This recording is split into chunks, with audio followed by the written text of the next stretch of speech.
Hello and welcome to some more Star Citizen. It is your last chance to grab your free Luminalia items for Star Citizen. Anyone can grab those. We have another PTU patch ahead of the open PTU launch, and we will start to get regular CIG updates again starting next week. So it's your last chance to claim free Luminalia gifts. You will no longer be able to claim these free items and gear after the 10th of January. To get your free goodies, go to the RSI website, then to the Luminalia calendar page. I'll put the links down below. Go to the 12 Days of Luminalia area and click on the item that you want to go claim, and it will open up the page for that.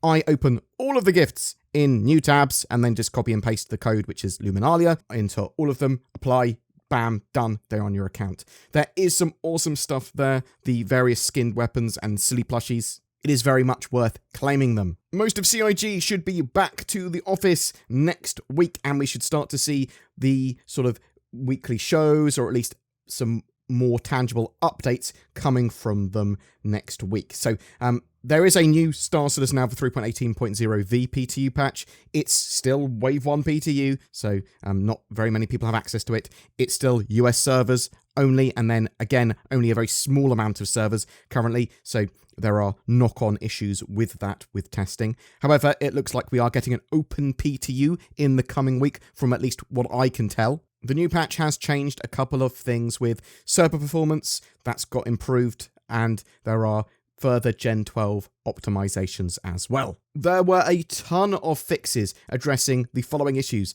30k errors upon rejoining the persistent universe, not being able to move after closing the shop kiosk, force respawning or dying inside prison with respawn you without loadout, capacity bars on inventories can fail to show the correct percentage, equipped armor remains attached to the undersuit in local inventory when a player dies in armistice zones, there was problems with going to the exit menu. The game was stalling and stay on a black screen. Bunker mission NPCs, their kills were not always recorded in your sort of mission progression. Multiple vehicles are displaying glowing interior screens instead of normal decals. That's been fixed. The 890 jump used in the boarding action mission would not have any elevator platforms or elevator doors. There were some weird issues with toggling G-Safe mode off would cause a hail to the air traffic control and assign you a landing pad. There were collision issues with the Drake Caterpillar and the cargo in there. Players with crime stats in the persistent universe would have their loadout swapped to the prison suit after dying in Space Marine. Weird. There were some issues with players being unable to respawn. There were issues with the narrative description of weapon magazines, their sizes differing from the actual capacity. Players were able to purchase items exceeding their inventory capacity. When loading into Lorville, the entity count was double what it should be. After you've repaired your ship, it still shows that there's one Alpha UEC left to repair. Player docked snubs are ejected when the Constellation is retrieved from the ASOP. That's been fixed. Armistice zones were rendering players and ships invulnerable. There was a broken vault near the start of the prison escape route that trapped players. Various screens, terminals and kiosks were failing to load their UI and only displayed a black screen. Players were unable to mantle a required ledge to return to the escape route after falling. I actually found this in my 3.18 playthroughs. Some of the mantling sort of places on caves and lots of other places were sort of broken, which can trap you in certain areas. Dying while carrying a mineral would cause a new mineable node to appear. Weird. There's some weird things you could do with unmined mineral deposits and just selling them straight to kiosks and stuff. Ships had reverse text decals. AI would inconsistently have their flashlights on and off in dark areas or lit areas just randomly. Reclaimer cargo elevator ramps were folding up too soon. Salvage canisters that had been emptied after collecting salvage would show as replacement balls. Sneaky replacement balls were in the Daymar wreck site cave. Kiosks in the Klesha prison didn't detect harvestables in players' inventories. Racers had atmospheric speed discrepancies between 3.17.4 and 3.18. And we do know from a sort of Spectrum post as well that there were some ships, especially the Racers, that had seemingly reverted to the 3.16 patch. Now, Cloud Imperium had said should be fixed in the latest 3.18 PTU, and it appears to have been fixed now. The salvage scraper beam was showing the wrong icons. Crusader security were missing a shader on their armor.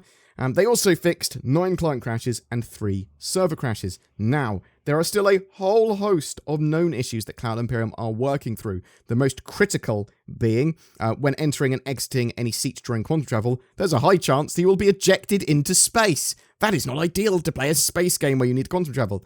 Some missions weren't updating when completing an objective. Again, not ideal for any form of accessibility to the game.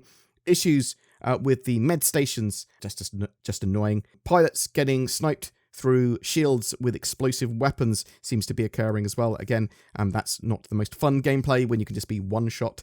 Ships were not physicalizing cargo in some instances. Hit desync is occurring when shooting at ships, so that's not a great experience when you have sort of desyncing shots.